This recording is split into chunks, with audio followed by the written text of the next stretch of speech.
संपन्न और संपूर्ण बनना है, उसका तीसरा कदम है पर चिंतन से बचना,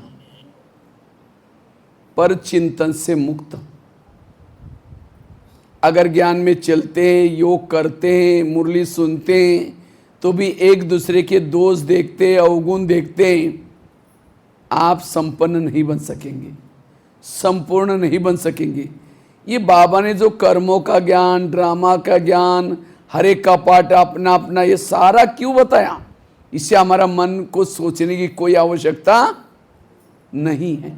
लेकिन इतना सारा ज्ञान होने के बाद हम कभी कभी क्या कहते हैं, ये ऐसा क्यों करता है, फलानी ऐसी क्यों करती है? तो उसको क्या ज्ञानी कहेंगे?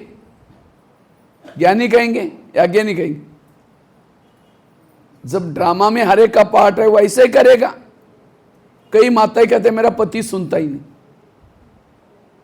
जैसे नाटक होता है, नाटक में हर एक को स्क्रिप्ट मिलता है, लिखत, और जैसा जिनको स्क्रिप्ट मिलते हैं वैसे सब पार्ट बजाते। अब किसी की स्क्रिप्ट है शराब पीने की, और शराब पी करके किसी को गाली देने की। अब जिसको गाली दे रहे हैं वो कहेगा भाई ये तुम डायलॉग नहीं बजाना, ये नहीं करना। वो कहेगा मैं क्या करूं, मुझे यही डायलॉग मिला है। इसी तरह ये संसार भी एक बहुत बड़ा नाटक है, ड्रामा है। पति की स्क्रिप्ट अलग है, बच्चे की स्क्रिप्ट अलग है, सास की स्क्रिप्ट अलग है, आपकी स्क्रिप्ट अलग है। पति गाली दे रहे हैं तो समझो कि अपना पार्ट, जब गाली देने के बाद चुपके से कहो कि आपने बड़ा अच्छा पार्ट बजाया, मजा आ गई, कितना आनंद आएगा। गाली देने से भी, क्योंकि उसका स्क्रिप्ट है। वास्तव में कोई नाटक में भी कोई शराबी असली नहीं होता है। जिसको शराबी, मैंने कभी शूटिंग नहीं देखा था, तो एक बार हमारे शांतिवन के पास एक शूटिंग, कुछ फिल्म की शूटिंग करने के लिए आए थे, तो हम वो देखने के लिए गए थे। तो झगड़ा दोनों किया। झगड़ा वाला, वो कैमरा वाला बोलता हाँ शुरू करते झगड़ा कर दिया। जब कैमरा वो शूट पूरा हुआ तो जो बैठा था वो डायरेक्टर, वो झगड़ा करने वाला, उसको आपने मैंने ठीक किया ना? बोला हाँ भाई एकदम बढ़िया।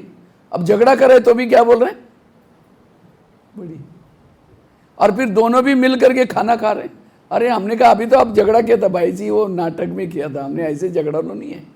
इसी तरह पति शराबी, पति गाली देना, हर एक शांत स्वरूप, आनंद स्वरूप, सभी आत्माओं के गुण कैसे हैं?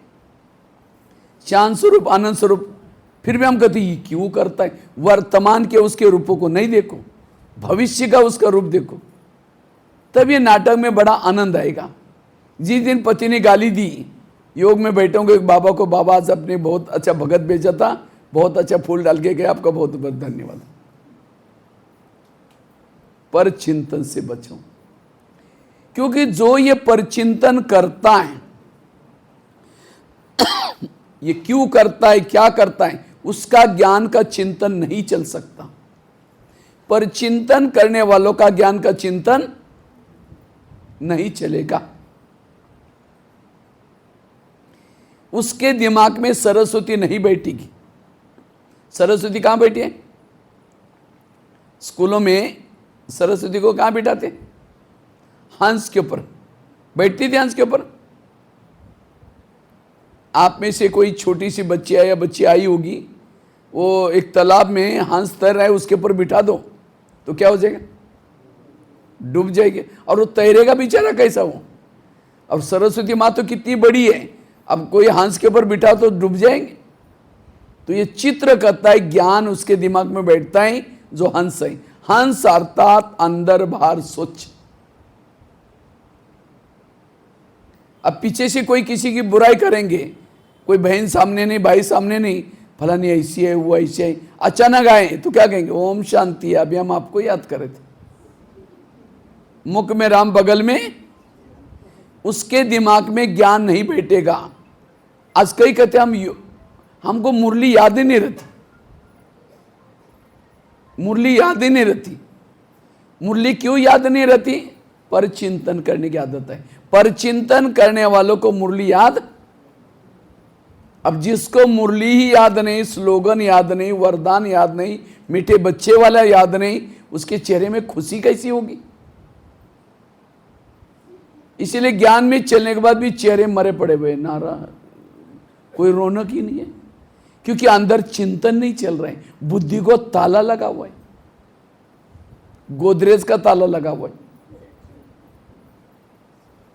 जैसे कोई फैक्ट्री से धुआं निकालता है तो गवर्नमेंट क्या करता है?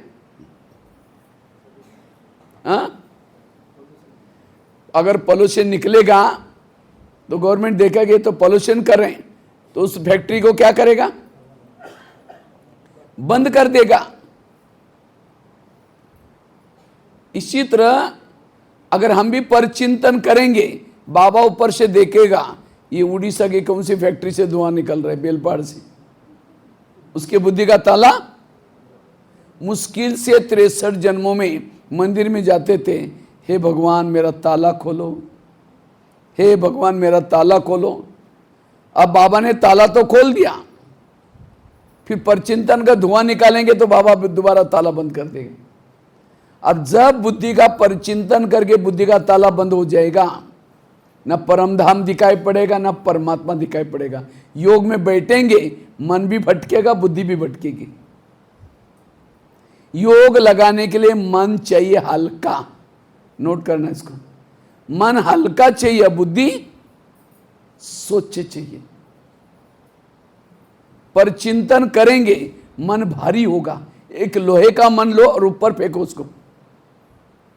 लोहे का मन समझा ना, वो पहले वजन करते थे, 1 मन 2 मन, वो किसका होता है? लोहा। और उसको लेकर के ऊपर फेंको, क्या हो जाएगा ऊपर, भारी है। इसी तरह जिसने परचिंतन करके मन को भारी बनाए, भारी मन ऊपर नहीं जाएगा। और मन में जो निगेटिव विचार करता है उसका प्रभाव बुद्धि के ऊपर पड़ता है। आईने के ऊपर धूल आई, धूल वाले आईने में चेहरा दिखाई नहीं पड़ता। इसी तरह परचिंतन करने वाले बुद्धि में परमधाम बाबा दिखाई नहीं पड़ता। इसलिए अगर मुझे संपन्न बनना है, अशरीरी बनना है, विदेही बनना है, निराकारी बनना है, निरंतर योगी बनना है, इस भट्टी से परिवर्तन करना। आज से मुझे किसी का परचिंतन नहीं करना। कई कहते भाई जी हम नहीं करते, कोई आकर के सुनाता है तो क्या करें? क्यों सुनाता है?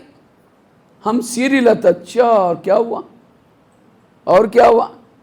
वो उठ के भी जा रहे, बैठो ना, चाय पानी पी के जाना, बताओ ना क्या हुआ। जब सिर हिलाएंगे तो सुनाने वालों को क्या होता है? इंटरेस्ट आता है। सुना करके परचिंतन करके वो अपना पाप जमा कर रहा है, लेकिन आपने सिर हिलाया तो उसके अंदर आप भी शामिल हो गए, उस पाप में आप भी भागी हो गए। जिस कान में अमृत डाला उसमें झेर मत डालो। मुझे ड्रामा अनुसार दिल्ली में गुलजार दादी के साथ रहने का मौका मिला 10 साल तक। हमने दादी की एक बड़ी विशेषता देखी है। तो दादी को अगर कोई भी आकर के किसी की निगेटिव बातें, परचिंतन की बातें सुनाता था, दादी सिर नहीं हिलाती थी, हाँ भी नहीं करती, ना भी ऊपर चली जाती थी। सुनाने वाला देखता है, दादी तो हाँ भी नहीं, उठ के चला जाता था अपने आप, वो सुनाता नहीं था। लेकिन हम क्या करते? सिर हिलाते। पहले तो मजबूरी से हिलाते, नहीं चाहते, अब धीरे धीरे हिलाते रहते, उसको भी इंटरेस्ट आ जाता था। जिसको ही बाबा कहते बच्चे जीते जी मर जाओ, तो आप लोग मरे जिंदे हैं? हाँ, आप लोग मरे हैं जिंदे? मरा हुआ कहेंगे, बोलता थोड़ी, इसीलिए आवाज ही नहीं निकल रही क्या? हाँ, तो मरे हैं जिंदे? जोर से बोलो, मरे हैं। अब मरा हुआ कोई मुर्दा पड़ा हुआ है, उसको कोई जाकर के कहता है अच्छा है तुम मर गया, तो मेरे को बड़ा तंग करता था। वो बोला ये क्या बात है, मेरी बुराई करता है? बोलता है वो कुछ नहीं बोलता, उसकी ग्लानि करो तो भी अच्छा, उसकी महिमा करो, अरे तुम तो बड़े अच्छे थे, तुम मेरे लिए बहुत सहयोग थे, तुम कैसे मर गए? उसके चेहरे पर मुस्कुराता आते हैं, देखो मेरी महिमा कर रहे हैं। वो महिमा करे, ग्लानि करे, समान, इसको कहेंगे मरा हुआ। तो आपने कहा मरे हैं, लेकिन कोई परिचिंतन सुनाता है, सिर हिलता, अच्छा क्या हुआ, इसका मतलब जिंदे, जिंदे का तो सिर हिलता ना। और जब तक नहीं मरेंगे तब तक स्वर्ग में नहीं जाएंगे। मरना अर्थात पुरानी बातों से मरना, पराई बातों से मरना, व्यर्थ बातों से मरना, यह है मरना। और वही अशरीरी विधेयी बन सकता है। इसलिए पर चिंतन से बचना। और वैसे तो माता ही ज्यादा पर चिंतन करती है, भाई लोग भी करते हैं, लेकिन माता ही ज्यादा करती है, क्योंकि माताओं में सहन शक्ति ज्यादा है कम है। माताएं अनुभव से सुनाओ, माताओं में सहन शक्ति ज्यादा है कम है? ज्यादा। मजबूरी का नाम महात्मा गांधी। माताएं सहन तो करती हैं, पति ने कुछ बोला टक करके दप्पड़ थोड़ी मारेंगे, चुप तो बैठेगी। लेकिन जैसा पति कुछ बोल बोल करके खेती में चला गया या ऑफिस में चला गया, पानी भरने के बहाने या माचिस लेने बहाने पड़ोसनी के पास जाएगी और पूछेगी उसको खाना खाया? वो कहेगी क्या खाओ, मेरे घर में बड़ा घमासान हो गया। वो कहेगी मेरे घर में भी क्या कम है क्या, यही तो मैं सुनाने के लिए आई हूँ। फिर वो अपनी सुनाएंगी, बेटा भी मिला है, सास भी मिले, उसने कई बार बोला, मैं भी सहन करती रहती हूँ। वो ये अपनी सुना रहे, ये अपनी, इसको कहते परचिंतन। अब वो जाते जाते क्या बोलते हैं, मैं कभी कभी धमकाती हूँ, तुम भी कम नहीं करना, नहीं तो ऐसा ही सिर पर बैठेगा, तुम्हारा भी तो अधिकार है, तुम भी तो काम करती हो। बस ये बातें सुन के आई, सारा दिन वही चिंतन चलता है। शाम को आएगा धमकाऊंगी, मैं भी कोई कम क्या, मैं भी उसके अर्धांगिनी हूं, मेरा भी तो अधिकार है। बस शाम को जब आता है पानी मांगता है, वो कैसे देंगे, ले तेरे को हाथ नहीं है, गुस्से से पानी दिया, खाना गुस्से से बनाया। ये क्यों हो गया? पर चिंतन के कारण। 15 दिन उसे बात नहीं करेंगे, बर्तनों को जोर जोर से, इस सब पर चिंतन करने से। तो ऐसा कोई बैठा है इसके अंदर, हम कभी भी किसी का परिचिंतन नहीं करते। ऐसा होगा तो हाथ खड़ा करना, लेकिन झूठ बोले कौवा काटे। अगर झूठ बोलेंगे तो जाते जाते कौवा काट के जाएगा। फिर कोई है इसमें जो कभी परिचिंतन नहीं करते? कोई नहीं है। इसका मतलब ये टॉपिक जरूरी, हाँ? तो क्यों करते, क्या फायदा होता है इसे? हम भी करना सीख लेते। फिर फायदा बताओ, परचिंतन करने के क्या क्या फायदे हैं? क्या फायदा है? हाँ? घाटा है तो क्यों करते? क्यों हाथ तो खड़ा नहीं किया, इसका मतलब करते हैं। क्यों करते, क्या फायदा है? तो आज से इस भट्टी से यही परिवर्तन करना है, पक्का। कई बार मुरली में बाबा कहते, बच्चे जगमुई जगमुई नहीं करो, बच्चे किसी का परिचिंतन नहीं करो। ये क्यों बोलता है? इससे अपनी स्थिति का बहुत कनेक्शन है।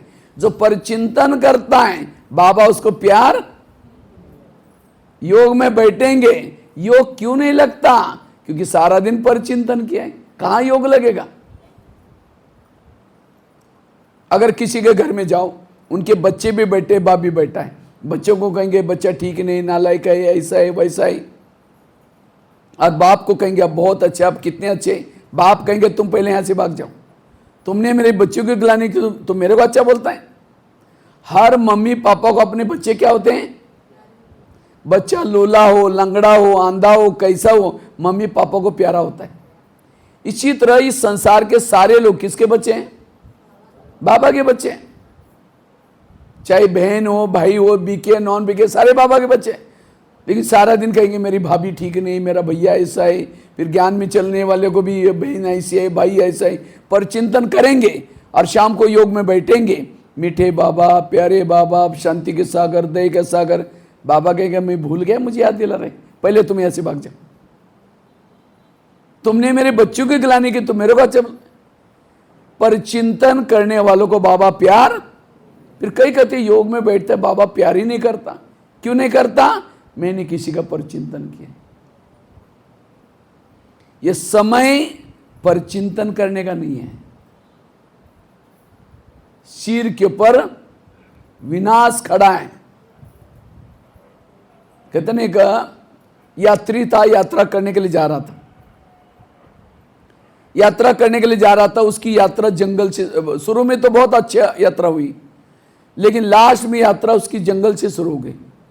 उसको डर लगता है कहीं शेर ना आ जाए, कोई चीता ना आ जाए, तो भी हिम्मत करके वो यात्री जा रहा था। तो चलते चलते अचानक उसके पीछे एक शेर लगा था। तो शेर से बचने के लिए यात्री दौड़ता है, फिर पीछे मुड़ता है, फिर पीछे मुड़ के दौड़ रहा था। एक पुराना कुआं था, वो कुएं में गिर गया, और नीचे भी नहीं गिरा, बीच में बेल पत्ते, पुराना कुआं था, जंगलों में बेल पत्ते थे, उसमें लटक गया। उसको जान में जाना या अच्छा हो गया, गिरने से क्या हो गया, शेर से तो बच गया। देखता हो कि पानी कितना है ऊपर, उसको लगा शेर तो भाग गया होगा, लेकिन जैसा यात्री ऊपर नीचे से ऊपर देखता है, शेर ऊपर से नीचे देख रहा था। वो कहता मैं तेरे को मैं यहां से जाऊंगा नहीं तो मेरे को कैसे खाएगा, यहीं बैठा रहूंगा। इतने में उसको लगता है पानी कितना ही देखता हो, पानी देखने के लिए नीचे शेर क्या, एक बहुत बड़ा अजगर मुंह फैला करके उसके पास आ रहा था। क्योंकि आवाज आया, उसको लगा मेरे लिए कोई शिकार आई। अगर वो यात्री अजगर से बचने के लिए ऊपर भागता, ऊपर कौन है, शेर, और जिस बेल पत्ती पर लटका था वो, उसको दो चूहे काट रहे थे, बाजू में एक सफेद चूहा, दूसरे बाजू में काला चूहा। अगर बैठा रहता तो भी मरने वाला है, क्योंकि बेल पत्ती काटते ही नीचे जाता, ऊपर जाता शेर, नीचे जाता अजगर, बैठा जाता तो भी मर जाता। उसकी मौत चारों तरफ से लिखी थी, वो जिंदा नहीं रह सकता था। तो उसका फर्ज क्या था, जितने उसके श्वास रहे उतना सफल करे भगवान के याद में। लेकिन उसके बजाय वो यात्री क्या करता है, जिससे वो ऊपर से गिरा था, वो मधुमक्खियां बैठी थी, वो उड़ के गई, उसका शहद नीचे टपक रहा था, वो यात्री शहद लेकर के चाटने में मस्त हो गए। ये कहानी किसी और की नहीं, ये कहानी हमारी अपनी। आज हम भी यात्रा करने के लिए परमधाम से धरती पर आए थे। सतयुग, त्रेता, द्वापर, कलयुग में भी शुरू में यात्रा अच्छी हो गई, लेकिन अब हमारी यात्रा कलयुग के जंगल में है। और इस जंगल में कौन लगा हुआ है, विनाश रूपी शेर लगा हुआ है। इससे कोई भी जिंदा रहने वाला, ऊपर से बॉम्ब्स हैं, जिस सृष्टि पर लटके हैं उसको दो चूहे काट रहे। कौन से, दिन है सफेद चूहा, रात है काला चूहा।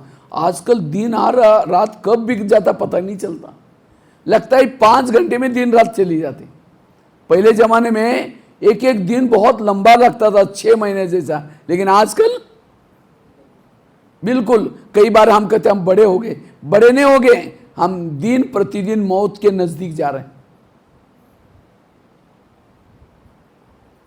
और नीचे क्या है, ज्वालामुखी, अजगर मुंह फैला करके बैठा है। शहर के शेर अंदर चले जाएंगे, गिनती के हमारे श्वास हैं। लेकिन जैसे वो यात्री क्या करता है, शहद चाटने में मस्त हो गया, इसी तरह हम भी मोबाइल देखने में, फेसबुक चलाने में, आजकल हंसी मची गई, इतनी क्या क्या बातें आते रहते हैं, लोग उसमें मस्त हो जाते हैं। पर चिंतन करने में,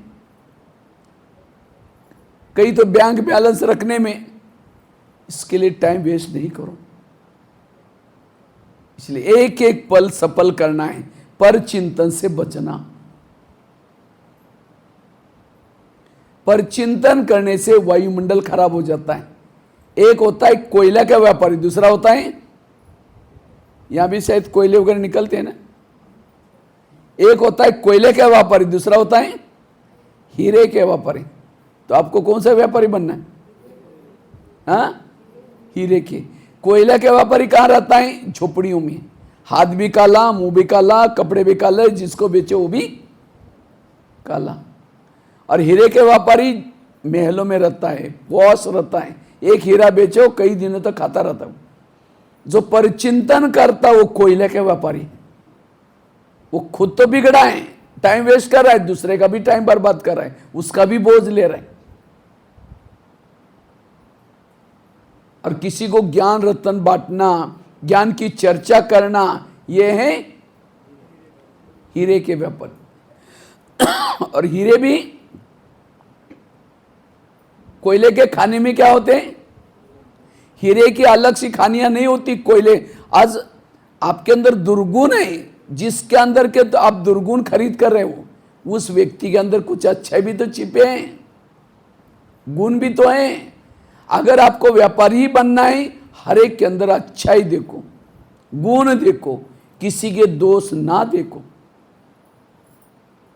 तो इस भट्टी से पक्का करना है, मुझे पर चिंतन से बचना, मुझे किसी के भी दोष नहीं देख, क्योंकि जिसका परचिंतन करेंगे सबसे पहले उसके लिए भावना बिगड़ जाती है।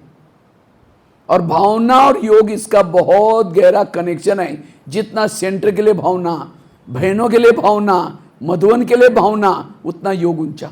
कई भाई बहनी कहते हैं पहले जब ज्ञान में आए थे हमारा योग बड़ा अच्छा लगता था, लेकिन अब पता नहीं क्या हो गया। क्यों? किसी के दोष देख रहे, पर चिंतन कर रहे। कईयों को योग में नींद आती है। योग में नींद आने के भी कई कारण है, बैठे बैठे नींद आते उसके भी कारण है। तो आपका कारण ढूंढना इसमें कौन सा है। कोई दवाई खाता है उसको नींद आती है, दवाई तो खानी पड़ती है, उससे भी नींद आ सकते हैं। कोई रात को ट्रेवलिंग करके आया, ठीक सोया नहीं, उसको नींद आती है। तीसरा, जिसके विरह संकल्प चलते हैं, तनाव टेंशन में, उसको भी नींद आती है, क्योंकि विरह संकल्प चलाने से मन कमजोर हो गया। कमजोर मन वाला लुढ़क जाता है। जिसके सिर पर विकर्मों का बोझ है उसको भी नींद आती है। जो श्रीमत के उल्लंघन करता है उसको भी नींद आती है। कईयों को तो कोई चीज की कदर नहीं, उसको भी नहीं। तो आप देखो आपके अंदर आपका किस में है इसमें। इसलिए पर चिंतन से बचना। कभी भी हमें किसी के दोष, एक कहानी आपको सुनाता हूं। एक सत्संग चलता था, उसी सत्संग में बहुत सारे लोग आते थे, बहुत सारे आते थे। तो एक दिन शिष्य गुरुजी को कहता है, गुरुजी मुझे एक वरदान चाहिए। तो गुरुजी ने कहा क्या वरदान चाहिए? कहते हैं मेरे बारे में सबके दिल में क्या चलता है, मेरे बारे में सबके दिल में क्या चलता है ये मैं जानना चाहता हूं। तो गुरुजी ने कहा ठीक है, मैं तुम्हें वरदान देता हूं और साथ में एक छड़ी देता हूं। छड़ी मतलब मांत्रिक डंडा। जब भी किसी के दिल में तुम्हारे बारे में क्या चलता है ये जानना है, तो छड़ी को दिल में रखो, उस व्यक्ति का नाम लो, पता चलेगा। तो छड़ी दी, वरदान दिया, शिष्य चला गया। लेकिन शिष्य को अचानक याद आया, पहले मैं गुरुजी की चेकिंग करता हूं, गुरुजी के अंदर मेरे बारे में क्या चलता होगा। तो रुक करके क्या क्या छड़ी को दिल में रखा, गुरुजी का नाम लिया। जैसे गुरुजी का नाम लिया, थोड़ी सी छड़ी काली होगी। जब छड़ी काली होगी, उसको लगता अरे गुरुजी के अंदर मेरे बारे में कालापन है, इनको गुरुजी बना करके फायदा क्या। आश्रम में आना बंद हो गया। 1 दिन हो गया, 2 दिन हो गया, महीना हुआ, 6 महीना हुआ। एक दिन गुरुजी की नजर गई, अरे कुर्सी पर बैठने वाला, सबसे पहले बैठने वाला, इसको क्या हुआ। ये सबसे पहले आता था, सेवा में मदद करता था। तो गुरुजी उसके खुद घर में अचानक चले गए। पूछा जी आजकल आप सत्संग में नहीं आते? नहीं जी, आजकल मैं हमारे घर में मेहमान आते हैं, मेरी तबीयत थोड़ी खराब है, आजकल बोने का समय चल रहा है, बरसात आ रहे हैं, आजकल थोड़ा बच्चों की परीक्षा चल रहे हैं। तो गुरुजी ने कहा आप 6 साल से आश्रम में आते थे, आंधी आए, तूफान आए, कुछ भी हो जाए, आप कभी भी मिस नहीं करते थे, अब क्यों नहीं आ रहे? नहीं गुरुजी, नहीं, जरूर कुछ बात है। कहा कि गुरुजी आपके अंदर मेरे बारे में कालापन है। जो छड़ी दिया ना उसे मैंने देख लिया। गुरुजी ने कहा अच्छा ये बात है, लेकिन तुमने देखा कि तुम्हारे अंदर औरों के बारे में कितना कालापन है? कहा कि नहीं देखा। देखो, शिष्य ने छड़ी को दिल में रखा, अपना नाम लिया, पूरी छड़ी काली हो गई। ताली तो बजाओ। शिष्य की कितनी काली थी? पूरी। और गुरुजी थोड़ी सी। तो अपना कालापन देकर के उसको खुद शर्म आई, सिर झुकाया। गुरुजी ने कहा कोई बात नहीं, मैं जब आश्रम में आया था शुरू में मेरी भी छड़ी पूरी काली थी, लेकिन मैंने तपस्या करके, सेवा करके, दान पुण्य करके इतनी सफेद बनाई। अभी मैं आश्रम में रहता हूं, अभी मैं भविष्य में भी सेवा करूंगा। इंसान हूं, निकल जाएगी, कमी तो होती है, लेकिन तुम मेरे को देख करके यहां नहीं आओगे, तुम्हारी जो सफेद है वो भी काली हो जाएगी। तब वो शिष्य कहता है गुरुजी मुझे माफ करना, मैं कितना भूल करने जा रहा था। गुरुजी ने कहा कोई बात नहीं, आज से कभी बड़ों की कमजोरी मत देखना। ये कहानी भी किसी और की नहीं, हमारी अपनी कहानी है। हम भी यहाँ आते आते आते आश्रम में जो पतित आत्मा थी, काली आत्मा थी, पावन बनना शुरू हो जाती। लेकिन जैसे यहाँ नजदीक आते, बहनों के संपर्क में आएंगे, सेवाओं के संपर्क में आएंगे, फिर कहेंगे यहाँ जो पैसे देते ना उसको ज्यादा आगे करते। फलानी बहन जी ऐसे है, वो सेंटर पर ऐसा होता है, कुछ ना कुछ दोष देखेंगे, भावना बिगाड़ देंगे। फिर कई तो आना भी बंद करते हैं। अच्छा, कई क्या करते हैं, लेकिन जो पहले करते थे वैसे नहीं, क्योंकि भावना बिगड़े हैं। इसीलिए कोई भी व्यक्ति, कोई बहनों की, कोई सेंटर की, मधुवन की, कोई भी किसी की निगेटिव सुनाता है, हाथ जोड़ो, प्लीज मुझे ऐसी बातें नहीं सुनाओ। जिसको ही बाबा कहते बच्चे संग दोष से बचे रहो। ये संग दोष, शकुनी मामा का संग कौरवों ने किया, राक्षस बन गए। पांडवों ने संग किसका किया? श्री कृष्ण का। इसी तरह जो अच्छे का संग करते हैं आगे बढ़ सकते हैं। सारा खेल संग का है। तो कहते ना, आए थे हरि भजन करने के लिए, उठने लगे। इसीलिए इस भट्टी से हमें यह भी पक्का करना है, पक्की धारणा करने, आज से मैं किसी का भी परचिंतन नहीं करूंगा, परचिंतन से बचा रहूंगा। तब आप संपन्न बन सकते हैं। नहीं तो कहते हैं ना, अंधा पीस रहा और कुत्ता बैठ करके खा रहे हैं। अंधे को लगता है मैंने बोरी भर करके पीसा, थोड़ा सा मुश्किल से योग लगाया, थोड़ा सा सेवा किया और सारा दिन परचिंतन किया, जितना कमाए उतना जमा कुछ नहीं। 84 जन्म की सीढ़ी उतरे, कितना समय लगा? 5000 साल लगा। उसी सीढ़ी को अब मुझे ऊपर तक पहुंचना है, कितना समय है? एक जन्म, एक सेकंड नहीं। सेकंड हो तो यहां थोड़ी बैठे ऊपर चले जाते, वो तो बाबा के ऊपर नीचे के लिए सेकंड है।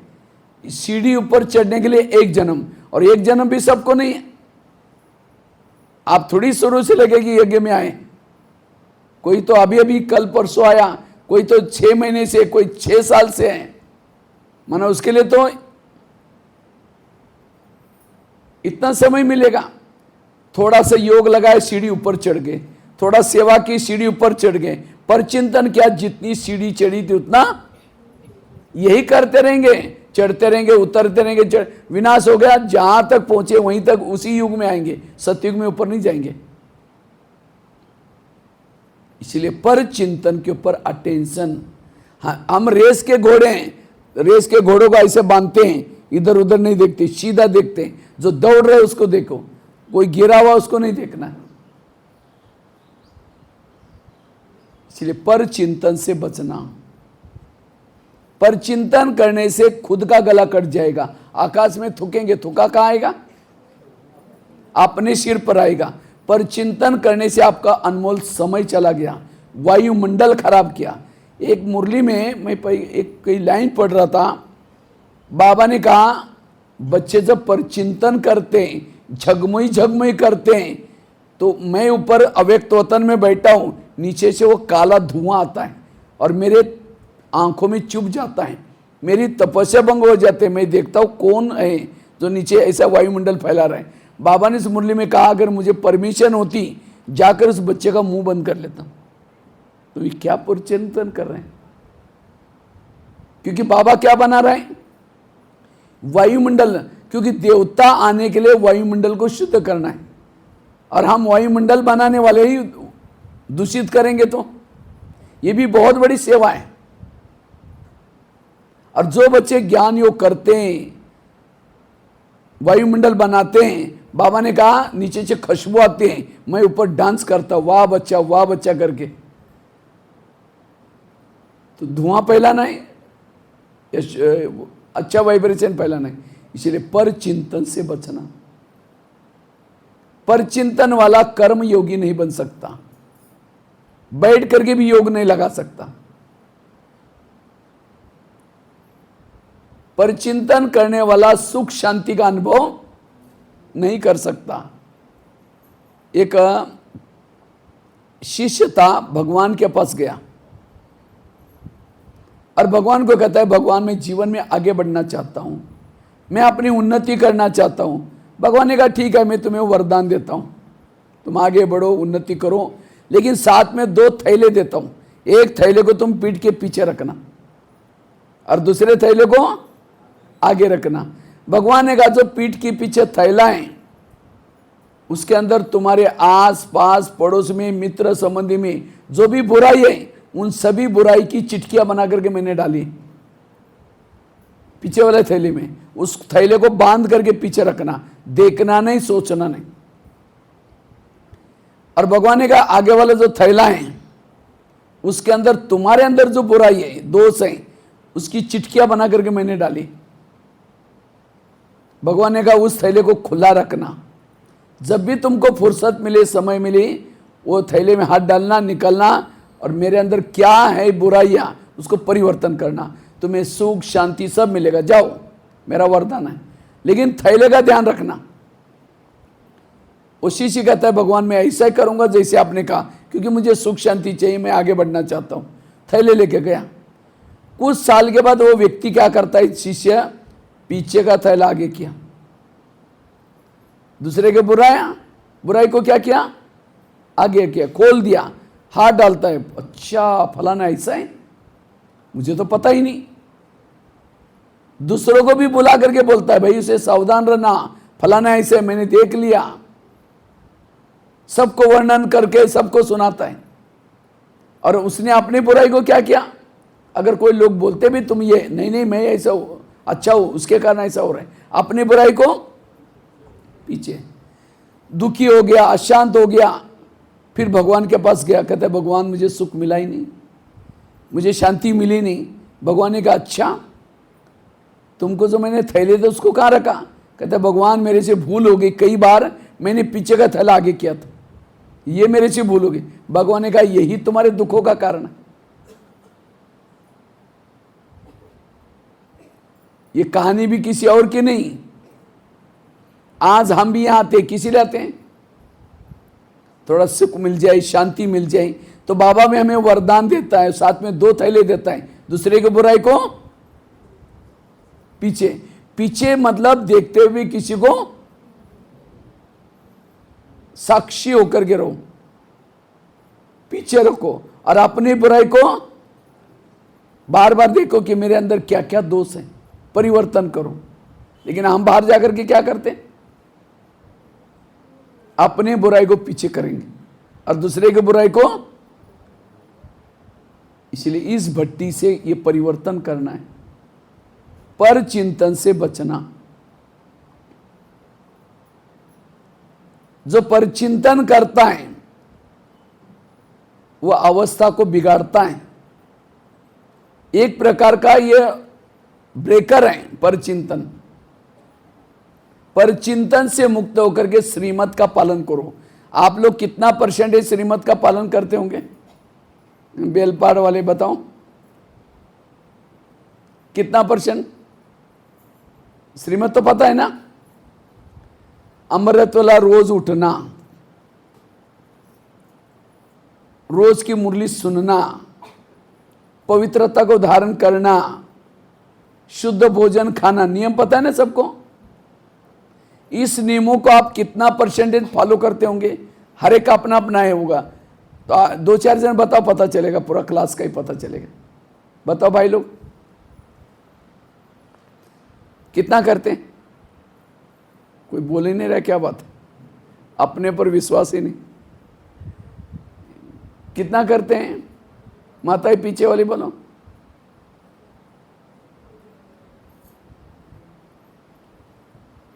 कितना? प्रश्न तो सुना ना, कई नींद में है, एक दो में देखा ऐसे से, ऊपर ज्ञान नहीं मिल रहा, जैसे नहीं तो मोती चुगने के लिए ऐसा कर रहा था। सामने से मैं दे रहा हूं, ऊपर नहीं। कितना % माता है बताओ? एक एक नियमों के 10 मार्क है। अमृत वाला उठा, उसका 10 मार्क मिलता है। मुरली सुनी, उसके 10 मार्क मिलते हैं। भोजन शुद्ध खाया, 10 मार्क मिलते हैं। पवित्रता की केवल 20 मार्क है। नुमा शाम का योग किया, 10 मार्क। ट्रैफिक कंट्रोल किया, 10 मार्क। यूनिफॉर्म पहना, 10 मार्क। तो ये सब आप नियम जानते हैं, तो आप कितना अपने को मार्क दे सकते हैं बताओ? मैंने पूरा स्पष्ट किया है, बताओ। 50। हाँ, एक भाई ने 50 बोला, चलो ताली बजाओ उनके लिए। अच्छा, और बताओ माताएं? हाँ, 80%। कौन बोला 80? चलो बहुत अच्छा, ताली बजाओ उनके लिए। अच्छा, और बताओ इधर भाई लोग? 80%। चलो उनके लिए भी ताली बजाओ। पीछे वाले माताएं लास्ट में बताओ, बताओ जल्दी। अपना खुद अपने अपने को मार्क देना है। कितना % देंगे आप? क्यों पीछे आवाज नहीं आ रही? हाँ, 50। आजकल हम नियम किसको समझते हैं? अमृत वाला उठना। अगर अमृत वाला उठे, आप कितना मार्क देंगे? 10 नहीं, अमृत वाला उठना 5 मार्क मिल जाता है। बेड से उठ गए, बाबा के कमरे में या फोटो के सामने गए, 5 मार्क। अगर आपने आंखें बंद करके झुटका लगाया, 5 मार्क गए।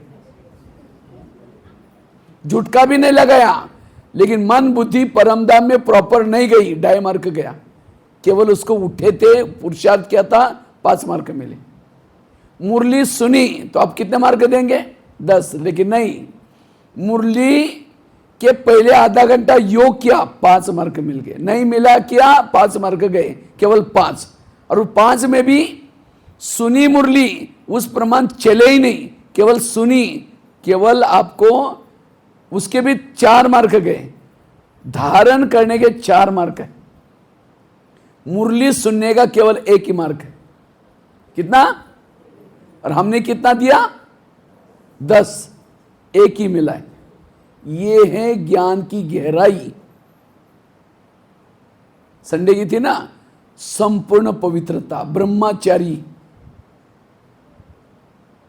आपने शुद्ध भोजन खाया, बाहर का नहीं खाया, बातें करते खाया, पर चिंतन करके खाया, 5 मार्क गए। यूनिफॉर्म में सफेद साड़ी पहन के आए, बैच ने पहना, 5 मार्क गया। बैच में के 5 मार्क, यूनिफॉर्म के 5 मार्क। इतनी, ये तो मैं एग्जाम्पल दे रहा हूं। किसी के प्रॉब्लम है, कोई बात नहीं, हाँ, भले कोई भी पहना तो भी चलेगा, लेकिन किसी के प्रॉब्लम नहीं, कोई बोलता नहीं तो भी हम मानते ही नहीं। हर एक का ऊपर कंप्यूटर लगा हुआ है। आपने आज क्या किया, आपके कंप्यूटर में मार्क जमा होंगे। नहीं किया मार्क, लास्ट में सबके कंप्यूटर ऑफ, जिसने जितने मार्क लिया उस अनुसार। इसलिए ईश्वर, लेकिन हम नियम क्यों नहीं पालन करते? लोग ला जाते। अगर कलर सफेद ड्रेस पहनेंगे, लोग क्या बोलेंगे? लोग इस संसार में ऐसे हैं, घोड़े पर बैठने में नहीं देंगे, पैदल चलने में नहीं देंगे। अगर ज्ञान में चलेंगे, क्या बोलेंगे? अरे कहाँ ओम शांति में जाते, बाहर का खाना नहीं खाते, फैशन नहीं करते, टीवी नहीं देखते, ब्रह्मचर्य। ये कोई लाइफ है क्या? इसीलिए आए। ठीक है, कल से आना बंद करो, और एक पैंट पहनो, बाल खुले करके, एक सिगरेट लेकर के गली में चलो। कहीं क्या बोलेंगे? अरे सावन महीना है, ये सिगरेट पी रहे, कुछ पूजा पाठ करो, ये क्या है? अब वो कर रहे थे भी बोल रहे थे, ये कर रहे तभी। इसीलिए कहते हैं सुनो सबकी, करो मन की नहीं, श्रीमत की। मन का आवाज आया है, ये दुनिया वालों की कहावत है, ब्रह्मा कुमारी की नहीं। सुनो सबकी, करो श्रीमत की। श्रीमत क्या कहते वो कहो। या फिर भी लो क्लास कमाई। मैं तो राजस्थान में रहता हूं ना, जब सेंटर पर जाता हूं, आसपास के माताएं जब क्लास में आते घूंघट लेकर के बैठी, पति आता है तो पति इधर देखेगा, माता जी इधर, और इधर से हम क्लास कर रहे हैं। अगर माता जी को दृष्टि लेना है, घूंघट को खोल करके थोड़ा सा ऐसा करके। अभी कुछ साल पहले मधुबन में 15-20 साल पहले की एक घटना आपको सुनाता हूँ। टेलीफोन एक्सचेंज था वहाँ, टेलीफोन एक्सचेंज के पास बूथ, वहाँ टेलीफोन रखे रहते थे। एक माता जी राजस्थान का टर्न था, आई थी, तो फ़ोन करने के लिए आई थी। मैं भी कुछ काम से, मुझे किसी से बात करना था, मैं भी गया था। उस समय मोबाइल का ज़माना नहीं था, तो मैं भी खड़ा था। तो माता जी का जैसा फ़ोन लगा, पहले तो घूंघट था ही नहीं, जैसा फ़ोन लगा घूंघट लेकर के अंदर से बात कर रही थी। फ़ोन पूरा होने के बाद मैंने पूछा, माता जी घूंघट से बात क्यों किया? कहते ससुर जी से बात कर रहे थे ना। हमने कहा ससुर जी कहाँ है अभी? कहते जयपुर में है। हमने कहा वहाँ से देख तो नहीं लिया मेरे बहू ने, तो घूंघट तो लिया नहीं। लेकिन मुझे बड़ा अच्छा लगा, देखो ससुर जी के लिए कितना उस माता का रिस्पेक्ट है। ये घूंघट रिस्पेक्ट के लिए लगाते, बड़ों के लिए रिस्पेक्ट। लेकिन ससुर जी का ससुर जी कौन है? शिव बाबा, उसके लिए लोग लजाएं। अगर अमृतवाला नहीं उठेंगे ससुर जी क्या बोलेंगे? अगर बाहर ने खाना खाएंगे तो ससुर जी क्या बोलेंगे? भैंस नहीं पहनेंगे ससुर जी क्या बोलेंगे? उसके लिए कोई लोक लाज नहीं। और एक जन्म का ससुर जी, अगर लोक लाज करनी है उसकी करो बस, बाकी किसी की। धर्मराजपुरी में डंडा मारेगा, कोई पड़ोसी आएगा, धर्मराज जी इनको छोड़ो, मैंने इनको चिढ़ा इसलिए इन्होंने नियम को तोड़ा था, कोई नहीं आने वाला। इसलिए श्रीमत का पालन। कई क्या करते हैं, श्रीमत को भी समझते नहीं। समझो कोई बाबा मुरली में कहता है, बच्चे आत्मा भाई भाई समझो, क्या बोलता है? तो कोई पति पत्नी ज्ञान में चल रहे हैं, पत्नी पति को कहते भाई जी चलो जल्दी क्लास में, मुरली पूरी हो जाएगी। अगर यही कोई बात पड़ोसी नहीं सुनेगी तो, अरे ये तो अपने पति को क्या बोल रहे हैं। और कभी कहेंगे आप हमारे ज्ञान में चलो ना, हमारे ज्ञान बहुत अच्छा है ना। वो पड़ोसी ने कहा हमको टाइम का है, उनको टाइम में आने की इच्छा है, लेकिन उनको लगता है अगर इनके ज्ञान में चलेंगे, उसी दिन की बात सुनी थी, अगर इनके ज्ञान में, इनको हमारे पति को भी भाई जी बनाना पड़ेगा। बाबा का भाव ये नहीं कि पति को भाई जी बोलो, कई तो सासू को भी बहन जी बोलते हैं, बच्चे को भी भाई जी बोलते हैं। बाबा का भाव समझना। कई बार बाबा कहते बच्चे संबंधी को भूल जाओ, कई तो जाना ना बंद करते और सबको कहते हमारे संबंध बहुत बड़े हैं, उनके 10 ट्रक है, खेती भी बहुत है, वो विदेश में रहते हैं, हमेशा याद करते लेकिन जाते आते नहीं। फायदा क्या हुआ? भूल जाना मतलब मन बुद्धि से भूल जाना, जाओ आओ मन बुद्धि ना जाए। ये है श्रीमत के पीछे का राज। भक्ति कोई गलत नहीं, लेकिन भक्ति ऐसी क्यों हुई? भक्ति को समझा ही नहीं। कहते हैं भगवान को प्राप्त करने के लिए बलि चढ़ानी पड़ती। कौन सी बलि? मई की बलि। उपवास करना पड़ता है। कौन सा उपवास? उप मतलब नजदीक वास मना रहना, भगवान के पास रहना ही उपवास है। कहा कुछ किया कुछ। कहते हैं घर में लक्ष्मी आएगी, लक्ष्मी आने के लिए क्या करते हैं? यहाँ आपके उड़ीसा में क्या करते हैं? दिवाली में क्या करते हैं? हाँ, साफ सफाई करते हैं। और क्या करते हैं? हाँ, दीप जलाते हैं। और आजकल तो वो बिजली वाला वो लगाते, पूरा उस घर के ऊपर लड़ी लगाते। किसी लिए? लक्ष्मी आने के लिए। आई लक्ष्मी आएगी भी कैसी? लक्ष्मी का वाहन है उल्लू, वो लोगों को लाइट में दिखता ही। अगर लाइटिंग करेंगे तो बेचारा उल्लू कैसा आएगा नीचे? फिर फटाका बजाएंगे, उल्लू घबरा करके कहीं और चला जाएगा। कहा कुछ। अपने एक भाई बीके था, ज्ञान में चलता था 1 साल से। एक बार होटल में गया और होटल में जाकर के समोसा मंगाते 1 किलो।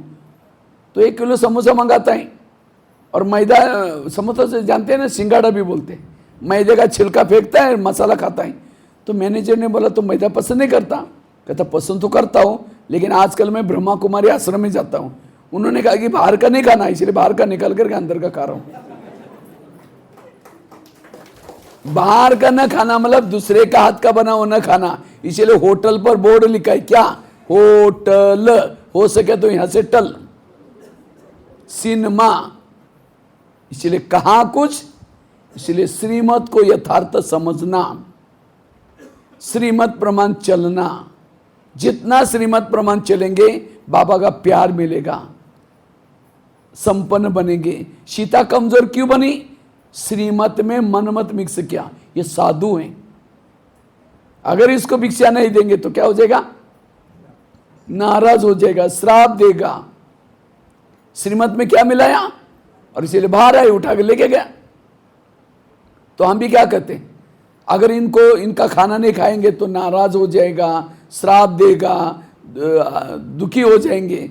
तो उनको क्या करते हैं, श्रीमत में मन में मिक्स किया, उसको तो खुश किया। लेकिन बाबा तो नाराज नहीं होता, आपका भाग्य नाराज।